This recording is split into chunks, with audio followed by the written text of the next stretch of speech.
Hello, friends, and welcome into Tennessee Titans Today. I am Tom Downey, breaking down the latest news and rumors around Tennessee, from Ryan Tannehill, some ESPN rankings, and some hype trains on some young players this season for the Titans.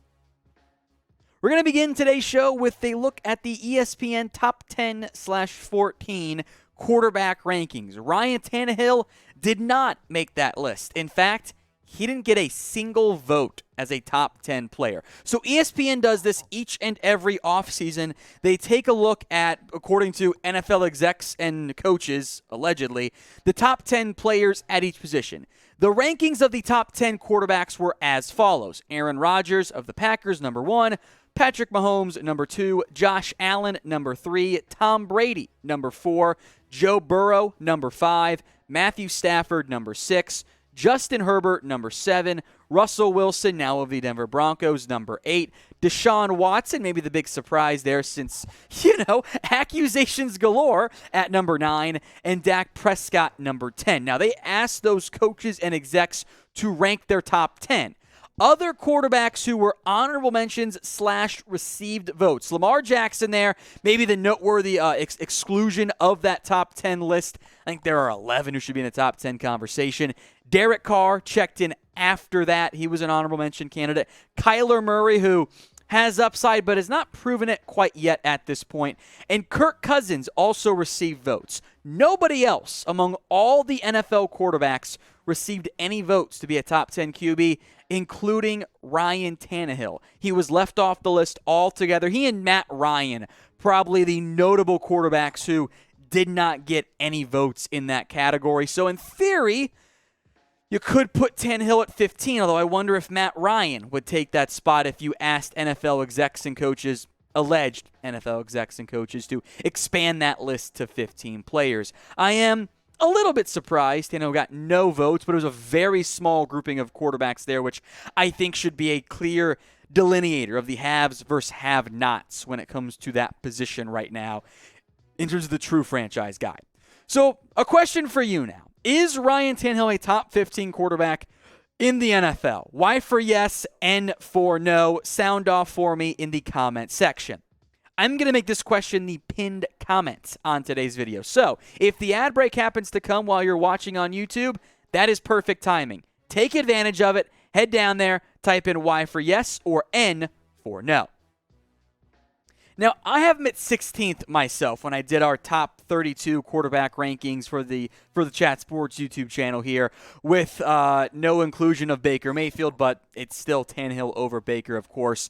I had Matt Ryan one spot above him, and I think 15th is around where you're at. This is a almost not quite the new Dalton line, if you remember that, but you're hoping for a little bit more out of Tannehill. This is, I call it the grass is greener quarterback tier of like, he's a good player. He can do a lot of positive things for you, but you also wonder, is he enough? There's a reason why Tennessee took a flyer on Malik Willis in the 3rd round of this year's draft. And when it comes to crunch time, playoff time, when things are harder and everyone's numbers are not as good in the postseason as they are in the regular season, Tannehill's dip is concerning. A very small sample size, admittedly, but a full less yard per attempt. The completion percentage drops off. The interception percentage doubles. The sack number actually dips. I am concerned that we have seen the best of Ryan Tannehill with the Tennessee Titans. I am just worried that he's a good player. A team like the Commanders would be head over heels for him because they've had 0 good quarterback play since they lost Kirk Cousins. But I wonder if he has taken this team as far as he can take them. So I think not being the top 10 is actually pretty fair in the end for Ryan Tannehill. And I just continue to wonder if maybe this time next offseason we're looking at a new quarterback altogether in Tennessee.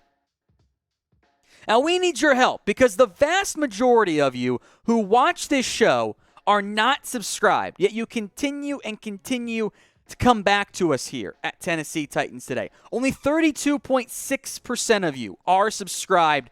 2/3 of you watch the show and are not subs. So let's get that changed. Now, maybe you are just casually strolling YouTube, not even having a YouTube account. Here's how you can set one up. Just click sign in, create an account for yourself, or in this case, myself, whatever it is. Fill out your information.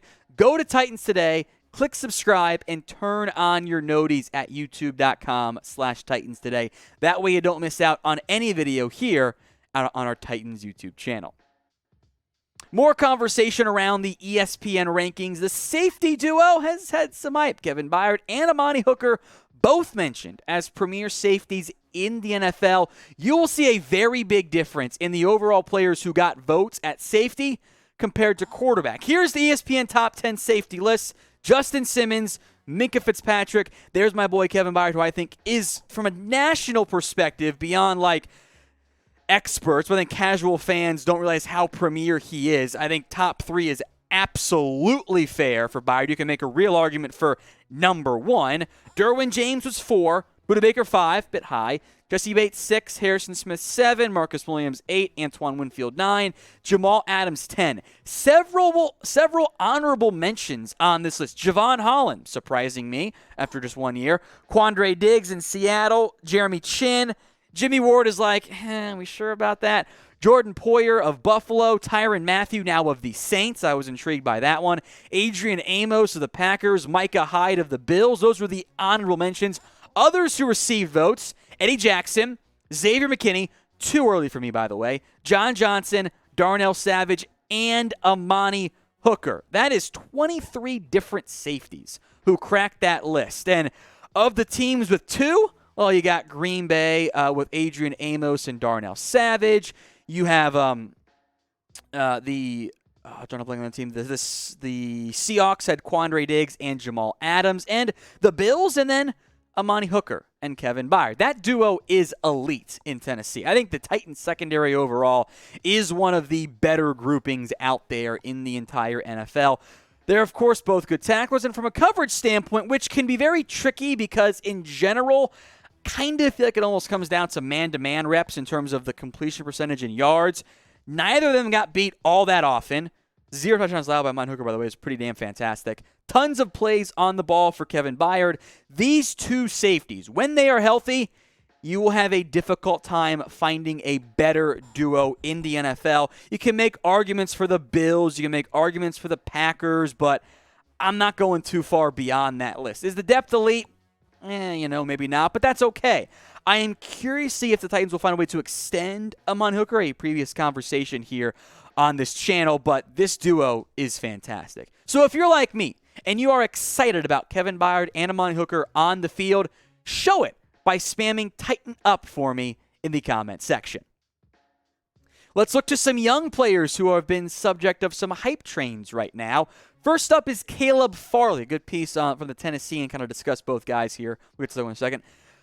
ESPN named Farley the X Factor. The Titans have hyped him up this offseason. They're banking on him emerging as the cornerback 2 as a former first-round pick. Meanwhile, there's Dylan Radins, who the team is even banking on in a bigger capacity than Farley, given the backup options that exist at corner versus right tackle. They need Tennessee. They need Radins to be the guy at right tackle short-term and, of course, long-term.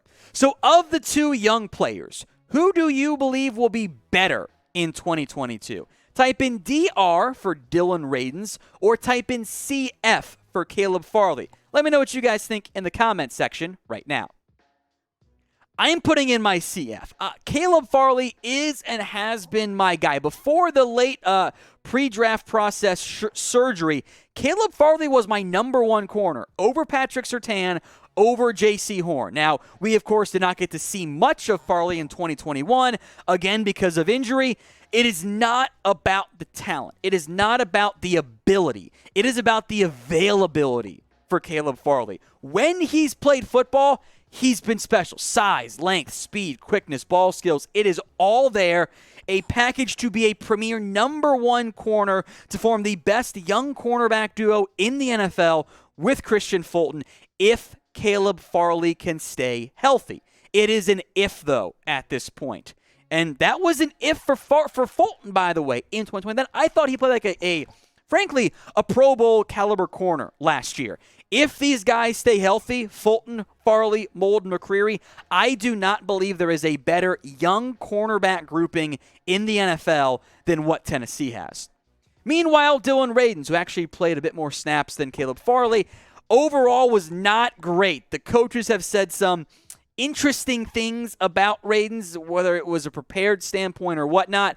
He did not play much last year, did not play well. But he was a second-round pick, so if you're still optimistic about Radunz, I get it. Kind of feel like you should still be optimistic as well. Nicholas Petit-Frere was a third-round pick, although I think he's better on the right side than the left side. I did not love his film at Ohio State. And if you're banking on a third-round pick beating out your second-round pick, you already have problems. So Tennessee needs Radunz to be that guy this year, especially with uncertainty at the left guard spot. If you are part of the Noti gang here at Chat Sports and Titans Today, show it by typing me in the comment section. If you type in me and it is actually set to all as opposed to personalized, we'll give you a shout out on a future Titans video.